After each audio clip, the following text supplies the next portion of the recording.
Assalamualaikum warahmatullahi wabarakatuh. Perkenalkan, saya Bintang Aulia Putra dan di sini saya akan mempresentasikan hasil PPT saya yang berjudul fungsi lumbal. Definisi fungsi lumbal adalah tindakan memasukkan jarum fungsi ke dalam ruang subarachnoid meninges medula spinalis pada daerah cauda equina melalui daerah segmen lumbalis kolumna vertebralis dengan teknik yang ketat dan aseptik. Tujuan fungsi lumbal. Tujuan diagnostik.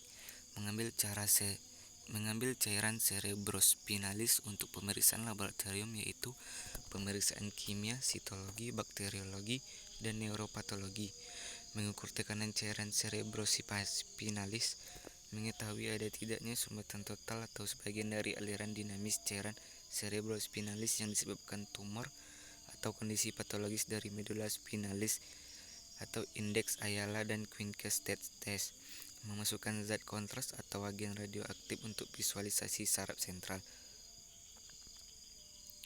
B. Tujuan terapi: mengeluarkan darah, pus dari ruang subarachnoid, memasukkan obat, serum atau sitostatika, mengurangi tekanan intrakranial, anestesi spinal. Kontraindikasi fungsi lumbal: 1. Adanya tekanan intrakranial yang tinggi. 2. Adanya infeksi luka di tempat lumbal fungsi. 3. Jarak waktu yang dekat dengan rencana mielografi. 4. Terdapat kelainan pada struktur tulang belakang atau kifosis, skoliosis, lordosis. 5. Terdapat kelainan kongenital susunan tulang belakang atau spina bifida atau meningokel. Keterampilan medis fungsi lumbal: menambah wawasan dan meningkatkan keterampilan mahasiswa yang mengikuti blok sistem saraf untuk mengetahui tindakan lumbal fungsi sesuai prosedur pelaksanaan, teori dan praktek. Peralatan fungsi lumbal: jarum spinal disposable nomor 20 atau 22, spuit injeksi disposable, lidocaine 1-2 ampul, betadine antiseptik, kasa steril, kapas alkohol, plester, gunting, sarung tangan steril, botol steril 10 cc 3 buah, bengkok.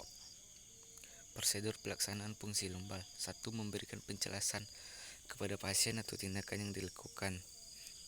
2. Mempersiapkan posisi pasien dengan benar, yaitu posisi tidur miring dengan fleksi maksimal, tidur miring dengan fleksi maksimal dari lutut, paha, dan kepala semua mengarah ke perut. Kepala dapat diberi bantal tipis, posisi lebih baik dibantu dan dijaga oleh para medis. Prosedur 3. Pemeriksa duduk menghadap punggung pasien. 4. Pemeriksa cuci tangan dengan alkohol dan memakai sarung tangan dengan prinsip aseptik. 5. Membersihkan tempat untuk fungsi di daerah lumbal dengan mengolesi betadine dan cuci dengan alkohol dari arah dalam keluar. 6. Dapat atau tanpa dipasang kain lubang steril. Menentukan tempat tusukan untuk fungsi lumbal.